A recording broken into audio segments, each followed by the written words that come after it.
Hi, I'm Jabulile. I'm an entrepreneur and the author of Dear Mr Entrepreneurship, a conversation between Miss Entrepreneur and Mr Entrepreneurship.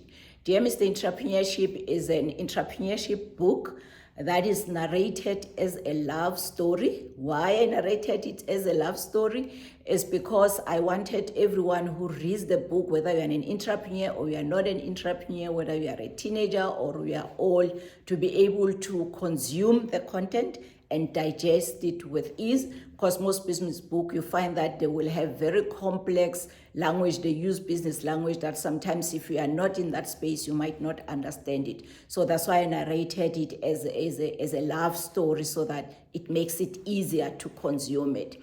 So it's got about 11 letters, what is normally referred to as chapters.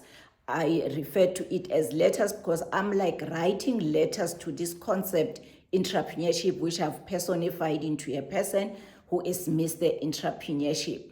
So what you will find in those chapters, I talk about falling in love with somebody I didn't know, which is entrepreneurship. I get into it without knowing. I talk about social capital. I talk about a lot of things that sometimes we take for granted before we get into entrepreneurship. So what I'm hoping to get out of this book, or I hope you will get after reading this book, is educate, inspire, get you thinking, get you excited, get you crying, but at the end of the day, get you to make a decision whether entrepreneurship is for you or is not for you, whether you want to side hustle or you want to go full-time. But when you decide, have something that is like a tool that will help you in the process as you venture into business.